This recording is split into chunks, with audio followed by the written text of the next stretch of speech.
You know, a lot of companies are really unhappy with their websites.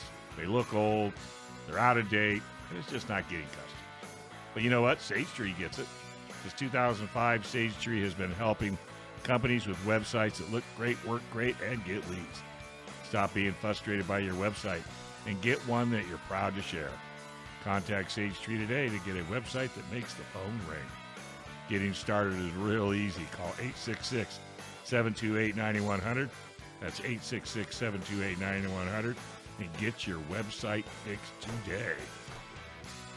All right, our next guest was a referral from Dave R. I'm not going to say his full name because I know he likes his privacy, but Dave's awesome. I love Dave. I love Dave with Thanks. with a passion. Different Dave. Appreciate it. I love you too, but in a very different way. Aqil, I hope I get this right. You're going to have to pronounce, as soon as you get on the air, I'm going to ask you how to pronounce your name. Aqil Qadir. Aqil Qadir from Citizens Safety Academy. Aqil, did I say that anywhere near right? Yeah, that was actually really good. Thanks. You fantastic. Thank Wait you a so minute, much. You said he was a girl. I didn't say he was a Yes, girl. you did. No, I didn't. From Citizens Safety. Don't listen to Dave. We're I don't even know why we have him here in the studio. He wanders off if we don't give him something to do every Sunday. Except me. Anyway, tell us about Citizens Safety Academy. Well, Citizen Safety Academy is a small training company here in the sunny climes of Middle Tennessee, right outside Nashville. And what we do is we kind of specialize in what we call gateway instruction and certifying, not so much certifying, but training and teaching gateway instructors. And, it's a little bit of a niche in the industry that me and my partner, Tiffany Johnson, are trying to carve out. A lot of people out there training, and we wanted to try to address some of the things we found, some of the shortcomings we found in the industry. Gateway instruction is very important, and it's actually the most important, and it's honestly the biggest part of the industry. Wow. But unfortunately, a lot of it is not being done very well. Now, what does that mean, gateway instruction? Me and Tiff decided to do the best we could. Yeah, Perfect. So me and Tiffany decided to do what we could to try to raise the standards. That's awesome. So tell what does that refer to? Like, gateway instruction. What exactly does that mean? We look at it as a instruction that's an on ramp into the gun community, into the greater gun community, Second Amendment community. The culture is changing, and there's a lot of people coming from all different walks of life, and we understand that if we want to save the Second Amendment, we've got to, expand the tent, as we like to say, get more and more different types of people in it.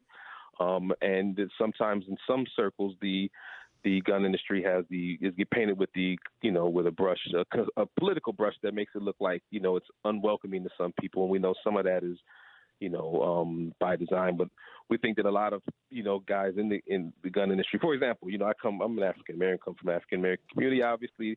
And, I was brought up differently than most people. My dad was an NRA instructor back in the 70s when there wasn't a whole lot of, African American, firearms instructors that were NRA certified. And one of the things I learned as I grew up and, was immersed in the gun community was that it was a very welcoming community. People, I never ran into a lot of problems that I think some of my friends who weren't gun people thought that there were. And so I said, me and Tiff talked about it one day, and we were like, hey, we need to, go to other types of people and let them know, just how welcoming this community is. And also show the gun community itself that sometimes we can be our own worst enemy. I got to tell you, I really, what you're saying about the gun community, I think is worth talking a little bit more about. And not just if you're African American, but across the board, and I've watched people, who differ hugely politically, men, women, old, young, LGBT, you name the, Catholic, Protestant, Jewish, you name it. And once you get on the range or you get into a classroom to talk about firearms, all that other stuff just disappears. And people are extremely welcoming. I've found. I found the same, but most people, a lot of people outside of who aren't in it, that's not what they think they see. And, to some extent there's, a concerted effort to paint gun owners in a certain way, and then sometimes people who are in the gun community, like I said, don't help. And sometimes it's not because they don't want to, they just don't know how, you know. And so That's interesting. Tiff and I decided to go out and, and try to start, doing something. She's range master baby. She was ranged in the house of Tom Givens, and I'm, he pulled me on the staff, about 5 to 6 years ago. And, we looked around and said, it's a pretty tight team. What can we do? What can we contribute? And, we decided to do what we could to encourage gun culture 2.0 to get into gun culture 3.0 and just bring as many people into the gun culture as we could. Why is it important to you? I love my Second Amendment rights, what I'm saying? and I don't want them to go anywhere. And I think that, when I look worldwide, this is one of the few places, in the world where we have the rights and the abilities to do something. I grew up in Buffalo, New York. So, just there's parts of the country that, that it can be pretty draconian and as far as access to firearms and what types of firearms and things like that you can deal with. And, I love where I live now in Tennessee and what I can do and what I'm a part of. And I want more and more and more people to be a part of that, and so now the cool thing is I've been dealing with this. I've been in the gun community since my dad helped my dad out as a teen in the 80s. And, now I'm starting to see those changes. He's really excited, starting to see a lot of changes as more and more people, are starting to find out what we do all along with that the gun community was a very welcoming community. What I don't know if you even know this or not, but what got your dad? You said your dad was an NRA certified instructor in the 70s.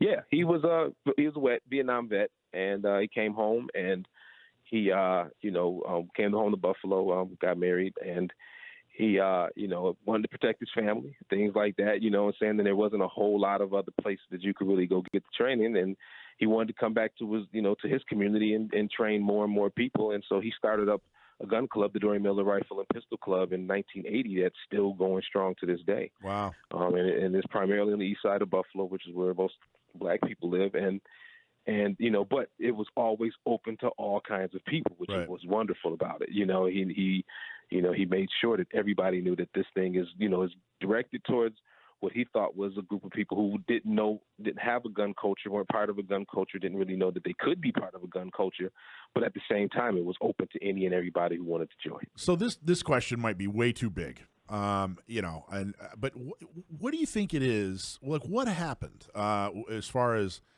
firearms ownership, the view on firearms ownership in the African American community? I mean, if you look back at the history, it was one of the with the Jim Crow South, it was one of the rights that they fought for, to get the ability to own firearms, to carry firearms. I've read stories that Martin Luther King tried to get a carry permit. You look at a lot of the history of African Americans. There are firearms throughout, and then there seems to have taken an enormous 180 in the African American community. I don't know when. I'm going to say late 80s, 90s. I think. I don't know. Is that too big a question? Am I making too many blanket statements on people in general, or what do you think happened that the African community didn't or no longer embraced firearms? The African American community, me and my dad have studied this pretty extensively, and it was during the Jim Crow. Firearms ownership among African Americans was discouraged. And in a lot of the northern states, like a lot of the big cities they went to, New York, Chicago, places like that, when they migrated up after Jim Crow, those places had some of the most restricted gun laws for anybody. The Sullivan Law in New York State came around in 1917. So, which created the New York permit, but also brought along a lot of the gun restrictions that we grew up with up there. But in the South, once things eased up, I was born in 1969. The Civil Rights Act was born in 1965. After that, it's just things turned slowly. Because black people, I know a lot of black people owned a lot of guns sometimes. Well, they owned a lot, but they owned guns, but it was very surreptitious. Everybody it's kind of hush-hush thing. You didn't really talk about it. They didn't feel like it was something that you could discuss. Unfortunately, the criminal element didn't have a problem doing it, but the good people, the church people, and then the civil rights realized that the way the civil rights movement is painted was a completely nonviolent movement, and anything that we achieved, we got through nonviolence. Even though a closer study of what happened shows that there was guns all in the background of everything, with the Deacons for Defense, you know what I'm saying? Yeah. All that type of thing. Medgar Evers carried a Colt government model 45. So it was, but that's not what you talk about. The larger narrative was that nonviolence won the day, and so that's a really good point. I'll bet you. Violent, that's guns became equated with violence, and so that was that's I think that has a lot to do with it. And they alienated, like, for example, there's that real famous picture of Malcolm X, and I believe he was carrying an M1 carbine, peeking through a curtain, and that image was very much alienated for a nonviolent. That's an awesome answer. I'll bet you're exactly right. That's exactly what happened. Now, why would you encourage the African American community today to be gun owners? I mean, if that's the case, and other than just it's fun, because I don't think a lot of people need another hobby. Like, there's so much to do in life. I don't think people. I always try to stay away from it's fun. It'll be a lot of fun. There's a lot of fun things to do. What's a meatier reason that the African American community should care about being gun owners? Because guns are what's behind. I'm a big believer in self-determination, self-protection, and that every living organism has a right to keep itself alive and protect itself. And I was a cop for 15 years in Buffalo, New York, and I can tell you what I think I learned, and very quickly doing that for a living, and I'm third generation with it, was that, by definition, by physics, the cops can't be there when you need them. And we all know that, and although it's put off as a platitude almost, but it's the truth.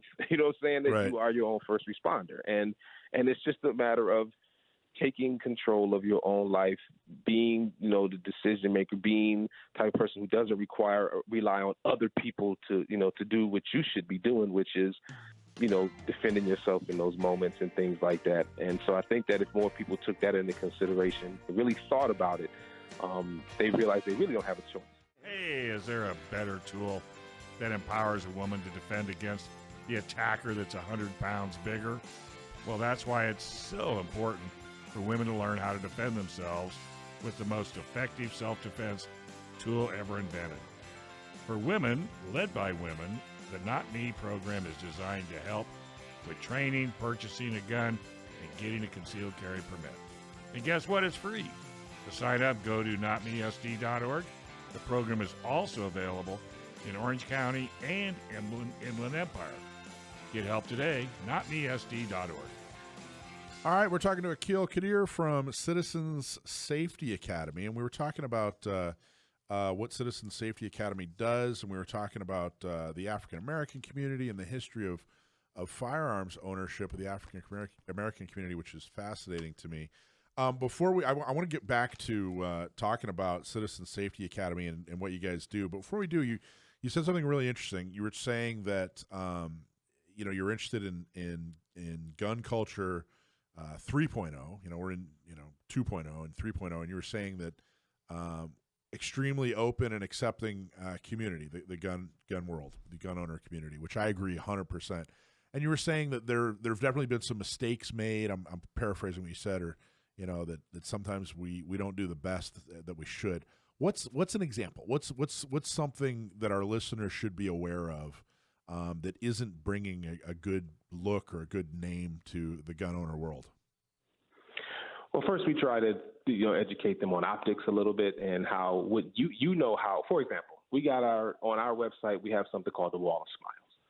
And on there, we've got all these people who've gone shooting, and we try to make it look like all kinds of people, so that when other people who might not be from a minority group, for example, might not know, is that when minority groups look at your website, if they don't see anybody who looks like them on the website, they may not think that they're welcome. You know that they're welcome, but they may not know that they're welcome. And so what we have to do is explain to some people, hey, we have our Wall of Smiles, for example, so people can see all kinds of people on there. And then what they feel like is, hey, there's somebody there who looks like me, so I may be welcome there. Little things like that. People smiling, having a good time, as opposed to looking too mean and tactical, for example. You know what I'm saying? I mean, I do, absolutely. I think that's extremely important. And so we get a lot of our friends who go, hey, I'm open to it. I'm willing to work with people. What do I do? And we go, don't go 50%, go 60%. Go another 10%, invite them, ask them, things like that. You know what I'm saying? Be open. When they're not ready, sit back and be like, okay, but if you change your mind, I'll be here for you. Little things like that. And then another big thing is, like you said earlier, because there's all kinds of people, we've learned I have my politics and what I believe in, and I leave that out of my classrooms. Nice. Completely. You know what I'm saying? Just so that I can, because the Second Amendment, I believe I'm pretty much almost an absolutist, and I believe the Second Amendment applies to even people who don't believe in the darn Second Amendment. You know what I'm saying? And so, yeah, but there are probably we're on things. An island and we need to get more people on. That's just how I feel. Sure, and there are probably things politically. You know, if there's somebody else that you meet who's a strong Second Amendment supporter, there are probably things that you disagree with him on politically. But why, getting people into firearms and the world of firearms and getting them to look past the stereotypes and really see us for the accepting community that we are is difficult. It's even more difficult if you present them with even more things that they disagree with you on. So. Right. Don't talk about taxes or immigration or abortion or any of these other hot button items. Just talk about the beauty of the Second Amendment and what it means to you. And I think that's extremely important. Right. So as opposed to talking about those things, I'll talk about my grandkids. We'll talk about all those things. Most people love their children, want good schools for them, good, a good job. The things that we all want and need, those are the things we focus on in our classroom. And guess what? Those things need to be protected. And I totally do. And I never really understood. It took me a while to truly understand, the idea of, hey, if I'm looking at a website and I don't see people that look like me, then I don't feel welcome there. And I think that a lot of people recoil from that and kind of turn their nose up and say, well, I don't know why. And there's a couple things. First, it doesn't really matter, your perception. We're trying to appeal to their perception. But what made me really understand that, because I really thought about it for years. Why would it matter if somebody sees somebody that looks like you? And I realized this is kind of I don't know if this is a silly story or not, but in the 90s, when I was into boxing, my favorite boxer was Tommy Morrison. Mm-hmm. In an era, now he was good. But in an era where you had Holyfield, Buster Douglas, Mike Tyson, my favorite guy was Tommy Morrison. Mm-hmm. Why? Because he looked like me. I didn't. You know what I mean? Because because I looked at to him. Right. He had a mullet. I had a mullet. We're both. We had the same basic skin hue, and I realized it, but I didn't think about it. It was I think it was very subconscious. But as I got older and as I kind of realized that, I realized, oh, okay, I get it. They want to. I looked at Tommy Morrison and got into boxing. They're looking for. I get it now. I totally understand. It's okay, by the way. It's totally okay. Right. And I tell guys this is a matter of strategy. You know what I'm saying? And we try to speak to gun owners and Second Amendment people as, hey, we've got a bit of an uphill fight, so let's start getting some troops on our side. And what we do is in our classes, I'll show a picture of a girl who was extremely scared to come to our class and shoot the gun, so much so that her hands are trembling because guns have a PR problem. They do. And so we're operating at a deficit. You know what I'm saying? Yeah. And so I'm helping her out. And then at the end, I show a picture of her pointing at her target and she's elated.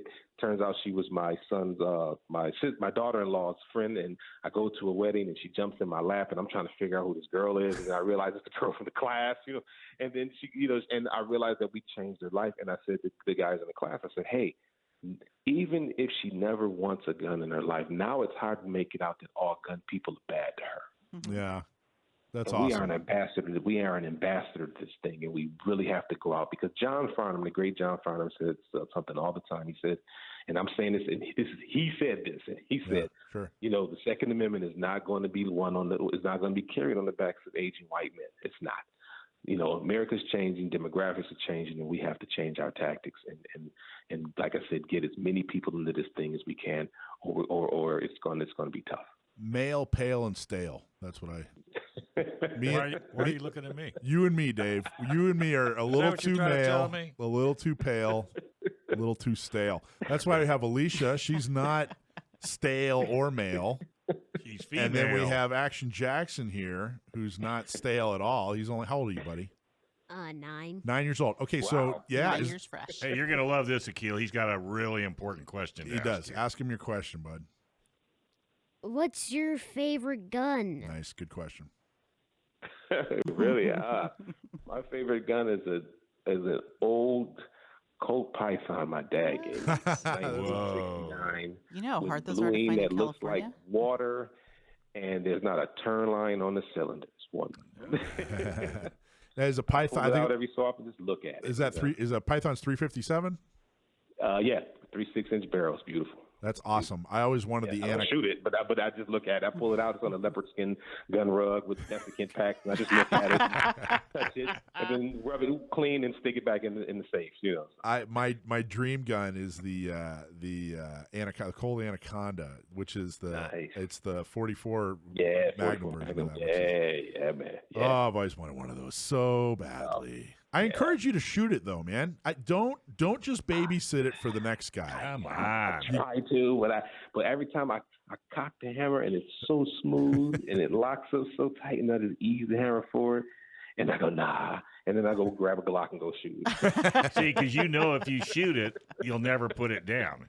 That's probably true. Yeah, and then after that thing is so it's like a switch watch. It probably won't. You know, I'm pretty hard on them. You know what I'm saying? So that one, then I've got a Browning high power that's completely, nickel with gold trigger and everything. I've never shot it either. They just sit in the safe and look pretty. So. See, I thought my wife's cousin went to Alicia and me and says, "Hey, I want a gun." I said, "All right, have you ever owned a gun?" He goes, "No." Nope. I said, "So what do you want?" "I want a Smith & Wesson Magnum 8-inch 500. barrel. 500.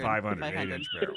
Yeah, that's a good first I gun. go, Now, what the hell? What are you going to do with it? Aqil, do you recommend? Is that a common recommendation Yeah. for a first gun? That's 500? a concealed carry. Nah, they either that or Desert Eagle and 50 cal. Well, it gets worse. Hey, Aqil, it gets worse. I said, okay, so what are you going to do with it? Well, I need to get somebody to make a box, and I'm going to hang it on the wall. Nice. I said, no, you're not. And Alicia says, no, you're not. You're going to the range. His eyes are still stuck in the back of his head. I made him shoot it. She made him shoot it. Oh, and then, of course, Alicia had to shoot it. Right. Yeah. We want to make sure it was safe. Right. I did of shoot course. it first. She is an instructor. He didn't see me blow over, so he was willing to go. So you're good. You know, if you've never shot one, just anybody out there, the recoil on the 500 is not that bad. It's the percussion from the sound that'll blow you over.